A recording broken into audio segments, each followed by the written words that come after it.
Je commencerai par deux remarques liminaires. La première concerne le caractère peu central du rire dans les mémoires, me semble-t-il.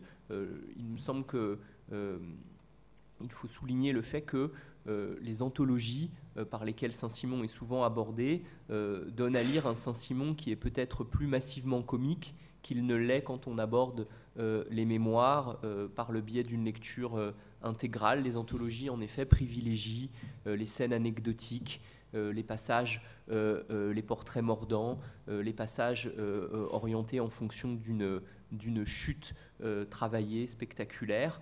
Et il y a dans le long cours du texte une gravité que ne donnent peut-être pas nécessairement à percevoir les anthologies. Néanmoins, le rire est évidemment un sujet qui mérite tout notre intérêt. Deuxième remarque, je propose une distinction liminaire entre le rire de la cour, le rire dont la cour est le lieu, le théâtre, l'écrin, et puis le rire du mémorialiste, le rire qui advient par l'écriture de Saint-Simon. Il me semble qu'il importe de dissocier ces deux ordres du comique pour mieux ensuite, mais dans un second temps seulement, réfléchir sur les modalités de circulation d'une sphère à l'autre, du rire qui éclate à la cour au rire de Saint-Simon et de son lecteur.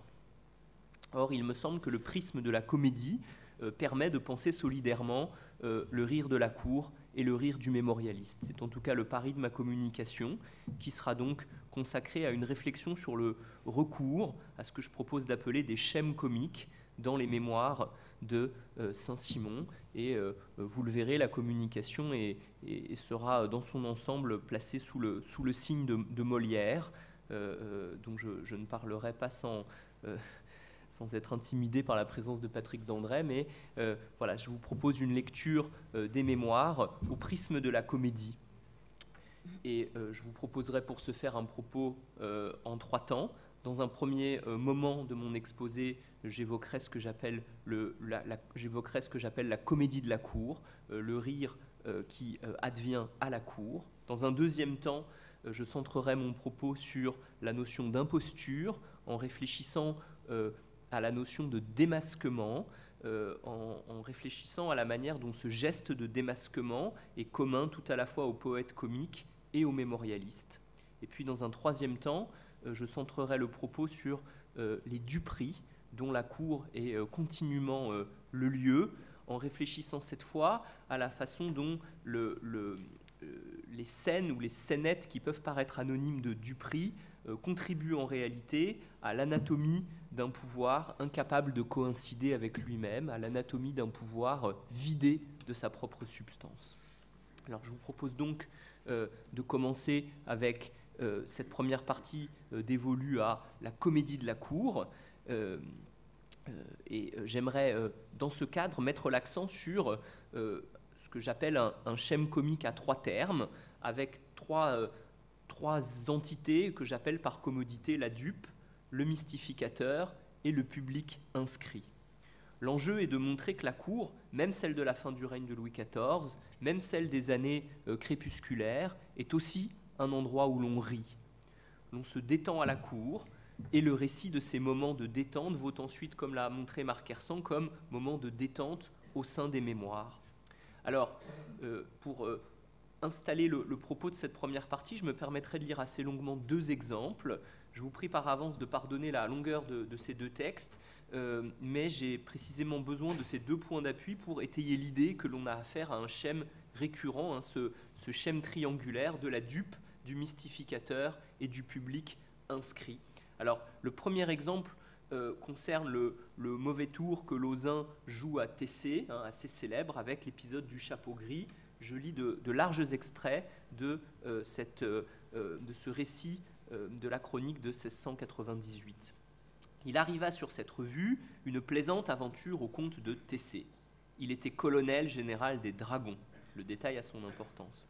Monsieur de Lauzun lui demanda 2 jours auparavant, avec cet air de bonté, de douceur et de simplicité qu'il prenait presque toujours, s'il avait songé à ce qu'il lui fallait pour saluer le roi à la tête des dragons. Et là-dessus entrèrent en récit de cheval, de l'habit et de l'équipage, du cheval. Après les louanges. « Mais le chapeau, lui dit bonnement Lauzun, je ne vous en entends point parler. » « Mais non, répondit l'autre, je compte d'avoir un bonnet. »« Un bonnet, reprit Lauzun, mais y pensez-vous, un bonnet ?» Il lui dit qu'il ne voulait pas laisser commettre une si lourde faute, que cette charge ayant été créée pour lui, il en savait si bien toutes les distinctions dont une des principales était que lorsque le roi voyait les dragons, d'avoir un chapeau gris. Tessé, surpris, avoue son ignorance et dans l'effroi de la sottise où il serait tombé sans cet avis si à propos, se répand en action de grâce et s'en va vite chez lui dépêcher un de ses gens à Paris pour lui rapporter un chapeau gris. Le duc de Lauzun avait bien pris garde à tirer adroitement Tessé à part pour lui donner cette instruction et qu'elle ne fût entendue de personne. Il se doutait bien que Tessé, dans la honte de son ignorance, ne s'en vanterait à personne et lui aussi se garda bien d'en parler. Je saute quelques lignes. « Un chapeau gris, reprit le roi, où diable avez-vous pris cela ? Monsieur de Lauzun, sire, pour qui vous avez créé la charge, qui me l'a dit. » Et à l'instant, le bon duc a pouffé de rire et s'éclipsé. « Lauzun s'est moqué de vous, répondit le roi un peu vivement, et croyez-moi, envoyez tout à l'heure ce chapeau au général des Prémontrés. » Jamais je ne vis homme plus confondu que Tessé. Il demeura les yeux baissés et regardant ce chapeau avec une tristesse et une honte qui rendit la scène parfaite. Je lis dans le même mouvement le deuxième exemple. On retrouve le même Lauzun, toujours en position de mystificateur, et la dupe est cette fois Château Renaud. Monsieur de Lauzun, trop craint pour être jamais de quelque chose et qui le trouvait fort mauvais, voulut au moins se divertir aux dépens de gens avec qui il n'avait point d'accès. Et on retrouve ici cette frustration, ce ressentiment qui, me semble-t-il, est inhérent à la figure du mystificateur, j'y reviendrai. Il se mit au commencement d'un long voyage de Marly à accoster Château Renaud, puis à lui dire que, comme son ami, il voulait l'avertir que Cavois et sa femme, qui se faisaient honneur de lui appartenir, se plaignaient de ce qu'il ne les voyait point et qu'il n'allait jamais chez eux à Lucienne, aujourd'hui Louvciennes, et ils avaient toujours bonne compagnie, que c'étaient des gens que le roi aimait, qui étaient considérés, qu'il ne fallait point avoir contre soi, quand on en pouvait aussi aisément faire ses amis, et qu'il lui conseillait, comme le sien, d'aller à Lucienne, et souvent et longtemps, et de les laisser faire et dire. Qu'il l'avertissait qu'ils avaient la fantaisie de recevoir froidement et de faire tout ce qu'il fallait pour persuader aux gens qu'il ne leur faisait pas plaisir d'aller chez eux, mais que c'était un jargon et une marotte, que chacun avait ses manières et sa fantaisie, que telle était la leur. Il ne tarda pas à y aller, à son aspect, voilà tout en émoi, puis en silence, ce fut une bombe tombée au milieu de cet élixir de cour. Je saute et j'en viens au passage qui est en gras à la fin. Ce fut une lèpre dont Cavois ne put jamais se purifier. Il disait que c'était un sort et s'en plaignait à tout le monde, et ses familiers aussi, qui n'en étaient pas moins affligés que lui. Enfin, longtemps après, ils découvrirent celui qui leur avait jeté ce sort. L'histoire en fut au roi, qui en pensa mourir de rire, et Cavois et ses familiers de désespoir. Alors, que dire de ces deux récits que j'essaie de penser solidairement et en même temps comme étant emblématiques d'autres récits? Alors, je vous propose trois remarques, trois réflexions. Premièrement, il me semble qu'on a bien affaire à un schéma récurrent à trois termes, et c'est l'occasion pour moi de souligner quelque chose qui n'a peut-être pas été assez repéré dans la critique, c'est le fait que l'écriture de Saint-Simon est régie par une forme de sérialité.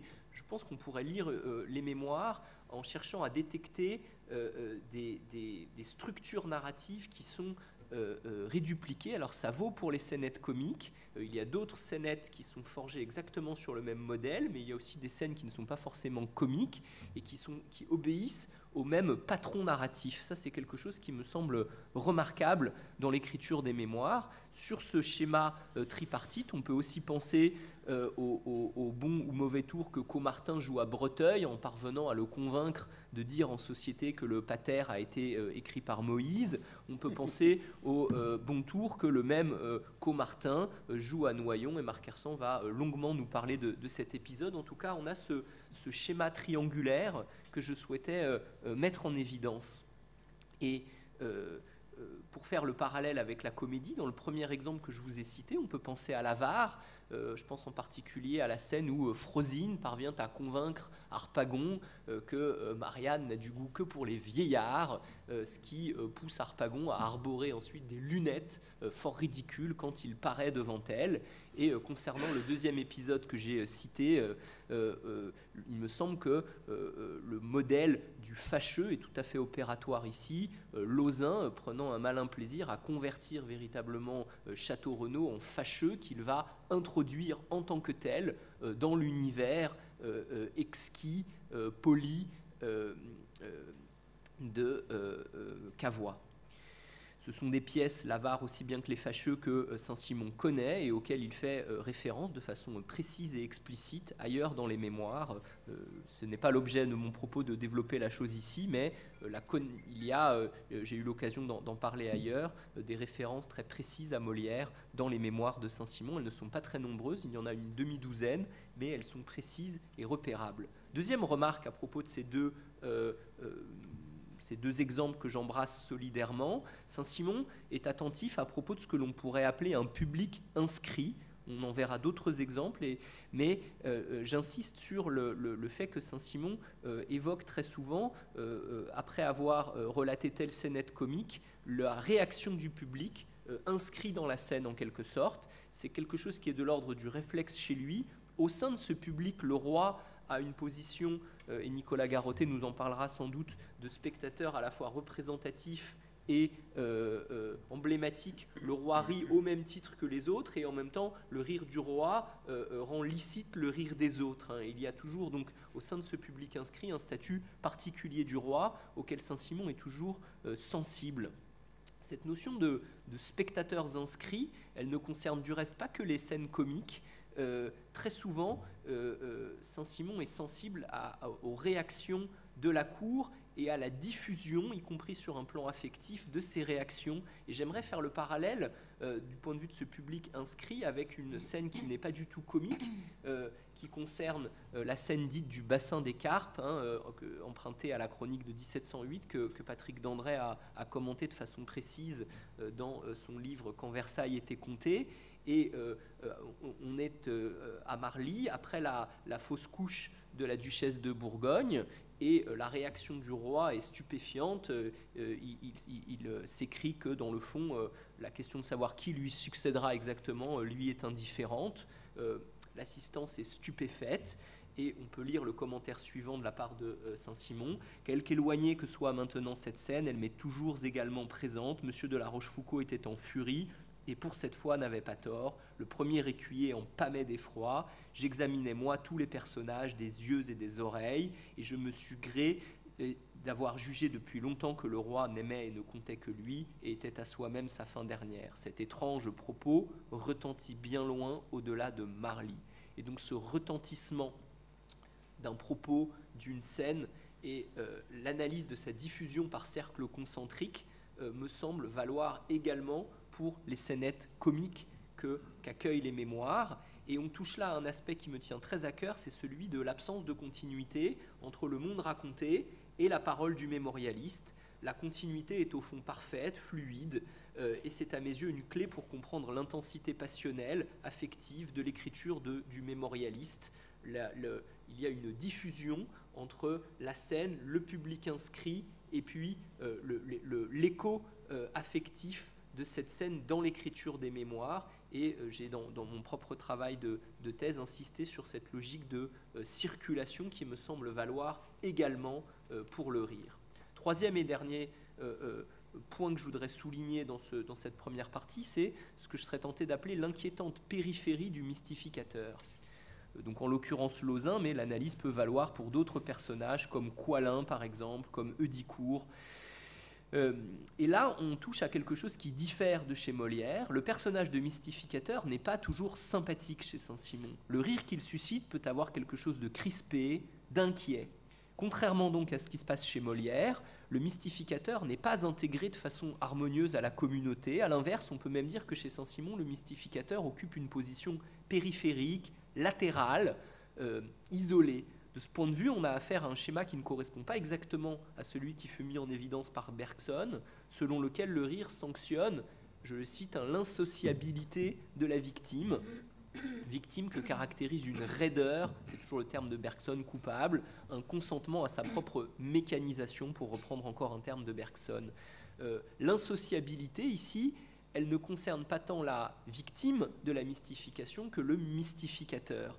Le mystificateur est souvent un être cynique, inquiétant, caractérisé par sa propre frustration, son ressentiment, et c'est éminemment le cas à propos de Lauzun. Après son retour d'exil, il retrouve la cour, mais il ne retrouve pas la position de faveur qui était la sienne, et cette frustration fondamentale du personnage, me semble-t-il, a profondément partie liée avec son rôle de mystificateur, ce qui fait de lui une sorte de figure de trickster, et je pense ici aux analyses de Claude Reichler sur la diabolie. Il y a autrement dit quelque chose d'inquiétant dans le rire. On peut se demander si la communauté ressort franchement soudée après avoir ri des bons et surtout des mauvais tours d'un Lauzun. Alors, ce qui fait transition avec la deuxième partie que je vous propose à présent, c'est le passage d'un rire de gratuité que j'ai évoqué jusqu'à présent à un rire de sanction. J'aimerais passer d'un rire vis-à-vis duquel Saint-Simon prend partiellement ses distances face au tour d'un Lauzun à un rire auquel il adhère sans réserve. Plus encore que ma première partie, cette deuxième partie sera placée sous le signe de Molière autour de l'idée de démasquement, terme que l'on trouve sous la plume de Saint-Simon, j'y reviendrai. Alors, cette deuxième partie sera centrée sur un exemple phare, et c'est ce que je vais commencer par évoquer, c'est celui de Brissac, démasquant dans la chronique de 1708 les tartufferies des femmes de la cour. Alors, là encore, je vais lire un extrait assez long, extrait magnifiquement comique et en même temps non dénué de picturalité. Brissac, peu d'années avant sa retraite, fit un étrange tour aux dames. C'était un homme droit qui ne pouvait souffrir le faux. Il voyait avec impatience toutes les tribunes bordées de dames l'hiver au salut, les jeudis et les dimanches, où le roi ne manquait guère d'assister, et presque aucune ne s'y trouvait quand on savait de bonne heure qu'il n'y viendrait pas. Et sous prétexte de lire dans leurs heures, elles avaient toutes de petites bougies devant elles pour les faire connaître et remarquer. Un soir que le roi devait aller au salut et qu'on faisait à la chapelle la prière de tous les soirs qui était suivie du salut, quand il y en avait tous les gardes postés et toutes les dames placées, arrive le major vers la fin de la prière qui paraissant à la tribune vide du roi, lève son bâton et crie tout haut « Garde du roi, retirez-vous, rentrez dans vos salles, le roi ne viendra pas. » Aussitôt, les gardes obéissent, murmurent tout bas entre les femmes, les petites bougies s'éteignent, et les voilà toutes parties, excepté la duchesse de Guiche, madame de Dangeau, et une ou deux autres qui demeurèrent. Brissac avait posté des brigadiers au débouché de la chapelle pour arrêter les gardes, qui leur firent reprendre leur poste, sitôt que les dames furent assez loin pour ne pouvoir pas s'en douter. Là-dessus arrive le roi, qui, bien étonné de ne point voir de dames remplir les tribunes, demanda par quelle aventure il n'y avait personne. Au sortir du salut, Brissac lui conta ce qu'il avait fait, non sans s'espacer sur la piété des dames de la cour. Le roi en rit beaucoup, et tout ce qui l'accompagnait. L'histoire s'en répandit un continent après. On voit bien ici la logique de circulation du rire, de diffusion par cercle concentrique que j'ai évoqué tout à l'heure. Toutes ces femmes auraient voulu l'étrangler.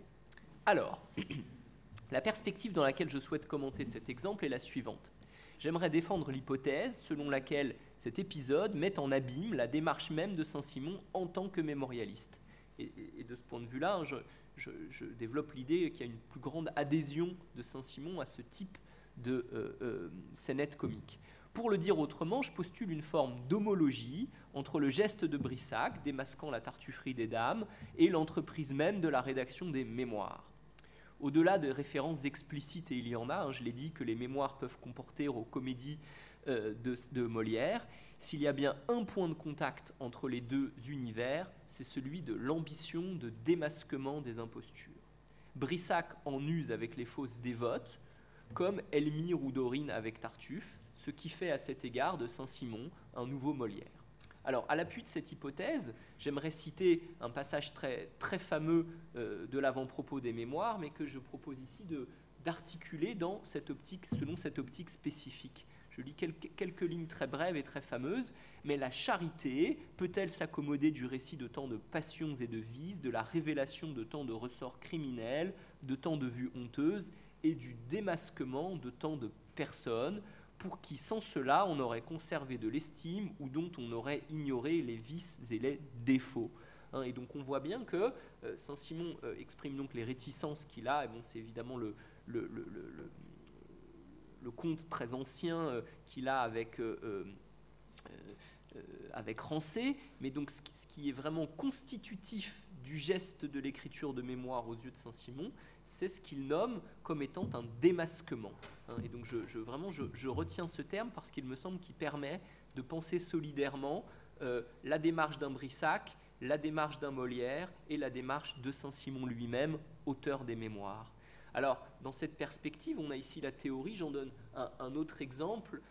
Je ne m'attarde pas parce que l'épisode est extrêmement fameux, mais une des plus grandioses et plus jubilatoires scènes de démasquement dans la cour, c'est ce que Marc Hersan a commenté comme étant une sorte de modèle du bal de tête de Proust, c'est le fait que à la cour, les personnages sont masqués, grimés par leur propre souci de dissimuler leur passion, mais il y a des moments où les masques tombent et la surprise, le coup de théâtre de la mort de Monseigneur en avril 1711 fait tomber ces masques et Saint-Simon, évidemment, jubile de saisir les visages soudain démasqués par la surprise de la mort de Monseigneur. Alors, je ne lis que quelques lignes d'un passage qui est un sommet des mémoires. Le motif du démasquement ici est traité et orchestré de manière somptueuse et développée. Je n'en lis que quelques lignes. Tous les assistants étaient des personnages vraiment expressifs. Il ne fallait qu'avoir des yeux et sans aucune connaissance de la cour pour distinguer les intérêts peints sur les visages ou le néant de ceux qui n'étaient de rien, ceux-ci tranquilles à eux-mêmes, les autres pénétrés de douleur ou de gravité et d'attention sur eux-mêmes pour cacher leur élargissement et leur joie.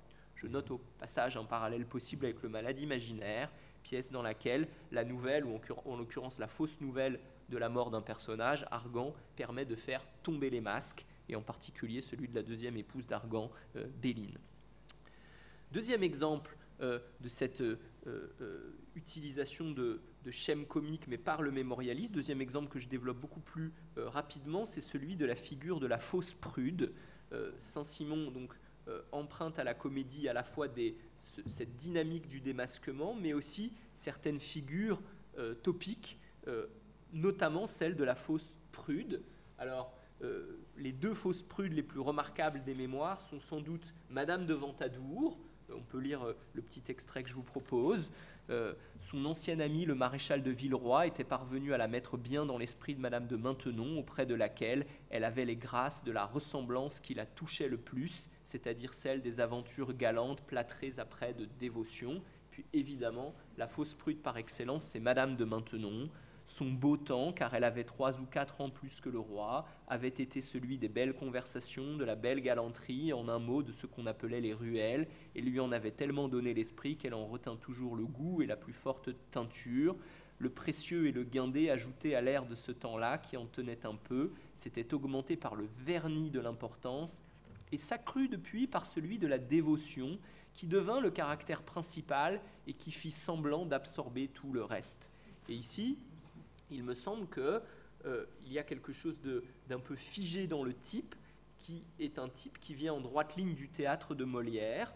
Alors on peut évidemment penser à l'Arsinoé du misanthrope, tel que l'a dépeint avec méchanceté Célimène. On peut aussi penser à un passage peut-être un peu moins connu, qui est la peinture que Dorine propose d'un personnage qui n'apparaît pas dans le Tartuffe, mais qui est mentionné par Madame Pernelle, la mère d'Orgon, Orante.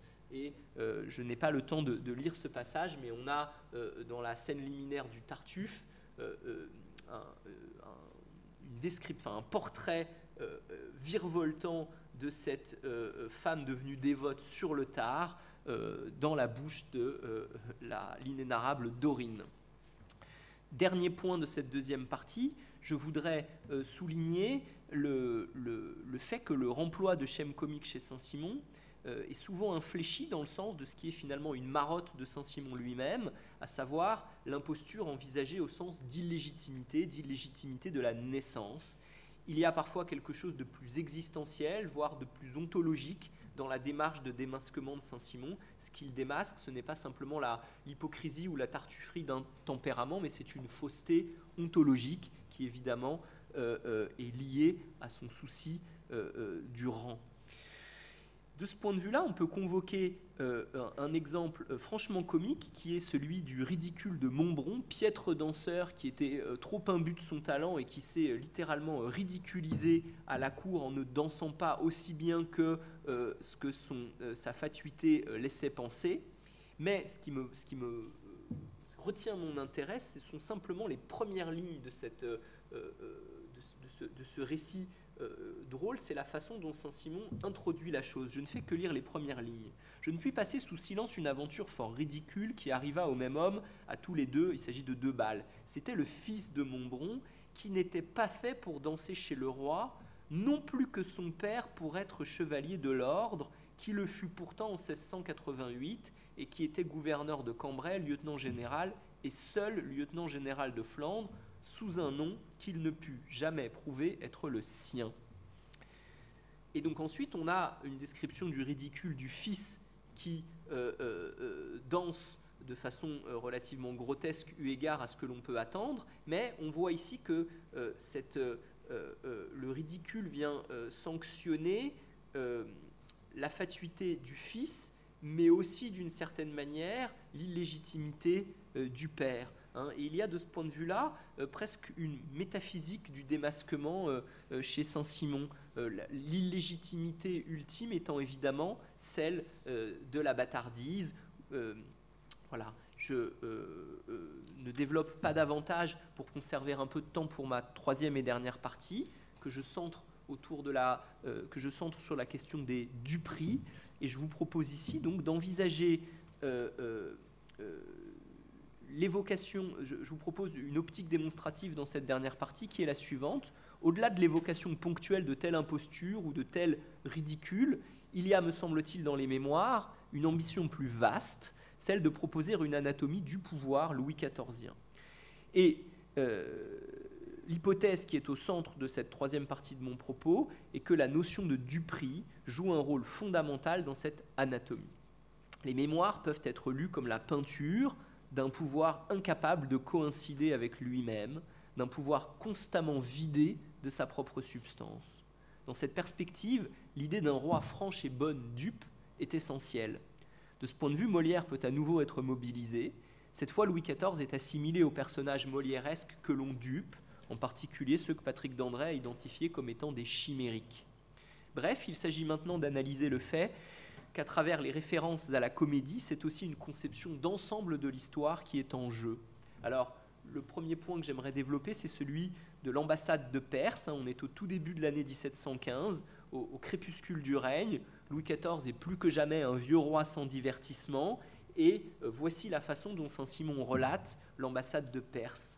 Un ambassadeur de Perse était arrivé à Charenton, défrayé depuis son débarquement. Le roi s'en fit une grande fête, et Pontchartrain, c'est Pontchartrain fils ici, lui en fit fort sa cour. Il fut accusé d'avoir créé cette ambassade, en laquelle en effet il ne parut rien de réel, et que toutes les manières de l'ambassadeur démentirent, ainsi que sa misérable suite et la pauvreté des présents qu'il apporta. Nulle instruction ni pouvoir du roi de Perse, ni d'aucun de ses ministres. C'était une espèce d'intendant de province de Érivan que le gouverneur chargea de quelques affaires particulières de négoce que Pontchartrain travestit en ambassadeur et dont le roi, presque seul, demeura la dupe. Donc le passage est édifiant.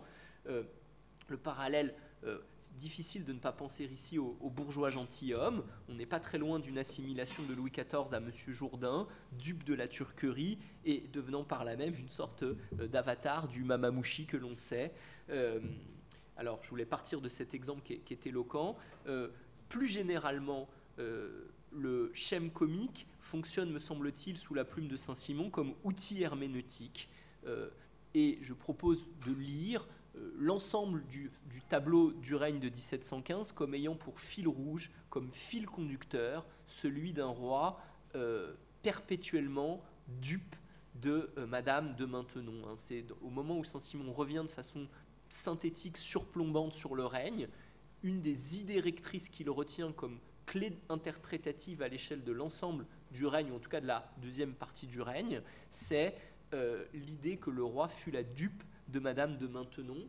Alors, je ne lis pas le récit des séances de travail au cours desquelles Madame de Maintenon manipule subtilement le roi par le truchement d'un ministre avec lequel elle s'est au préalable entendue. Ce qui m'intéresse en tout cas, c'est que quand on passe de la scène de l'ambassadeur, on n'est pas encore dans le tableau du règne ici, on a affaire à ce que Gérard Genette appellerait un récit singulatif.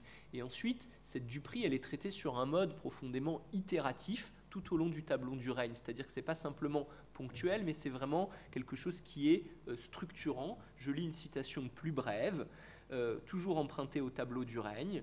Mais il ne faut pas imaginer que pour en user et s'y soutenir, elle, c'est-à-dire Madame de Maintenon, n'eut besoin d'aucune adresse. Il y a une grande virtuosité de la part de Madame de Maintenon à duper le roi. Son règne, celui de Madame de Maintenon, au contraire, ne fut qu'un continuel manège, et celui du roi, une perpétuelle duperie. Et donc, on a ici affaire à quelque chose qui peut, me semble-t-il, fonctionner comme une clé interprétative de l'ensemble du tableau. Le dernier point que j'aimerais développer, c'est celui du fait que non seulement le roi est dupe, mais que finalement l'exercice du pouvoir est anatomisé comme étant le produit de duperies en cascade, puisque Madame de Maintenon, qui orchestre la duperie de Louis XIV, est elle-même la dupe d'autres personnages, par exemple de Coursillon, le fils de Dangeau. Je ne développe pas cet exemple, mais on peut simplement lire les dernières lignes que j'ai indiquées en gras dans cet extrait. Il faut le dire, excepté le manège sublime de son gouvernement et avec le roi, c'était d'ailleurs la reine des dupes. Hein. Et donc on a ici ce motif des duperies en cascade, des concaténations de manipulation. Il est temps pour moi de conclure autour de deux idées que j'ai à cœur d'évoquer avec vous pour finir. La première, c'est donc de revenir sur les affinités qui existent, me semble-t-il, entre la démarche du poète comique et celle du mémorialiste. Démasquer pour Saint-Simon, c'est ne pas s'en tenir à l'écorce, à ce miroitement des surfaces, des apparences que pratique coupablement Dangeau aux yeux de Saint-Simon. Hein. Et il y a dans le remploi de schèmes comiques un enjeu qui excède en réalité très largement le rire. Ces schèmes servent à un projet de dévoilement qui est profondément sérieux aux yeux de Saint-Simon. Au-delà du rire, il y a une fécondité herméneutique, une efficacité interprétative des schèmes de comédie. Puis deuxième idée que je vous propose pour finir, c'est que cette approche des schèmes comiques peut en réalité devenir tragique. Il y a en effet quelque chose d'insoutenable dans la légèreté comique des manèges de Madame de Maintenon qui parvient à circonvenir le roi, et le remploi de ce schème comique aboutit à une vision tragique de l'exercice du pouvoir. Hein. Le rire n'est qu'une étape dans le travail interprétatif de Saint-Simon. Ce n'est évidemment pas une fin en soi. Le pouvoir est incapable de coïncider avec lui-même, il est vidé de sa propre substance. Mais cela s'accompagne d'une dépossession des ducs et pairs du pouvoir qui devrait être le leur, qui devrait leur revenir. Ces duperies perpétuelles sont en définitive loin de susciter le rire de Saint-Simon. Ce n'est que dans un premier temps qu'elles sont comiques, et sur elles, il verse bien plutôt des larmes de sang. Je vous remercie.